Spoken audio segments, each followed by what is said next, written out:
Dear friends, thanks for joining Global Flash and we informing you about recent earthquake update. Philippines was shaken near Apari, Cagayan Valley by an earthquake of magnitude 5.5 only 18 minutes ago, the United States Geological Survey reported.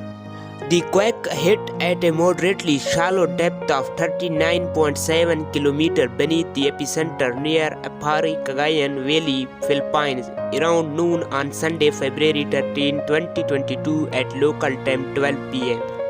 The exact magnitude, epicenter and depth of the quake might be revised within the next few hours or minutes as seismology review data and refine their calculation. Thanks for watching Global Flash.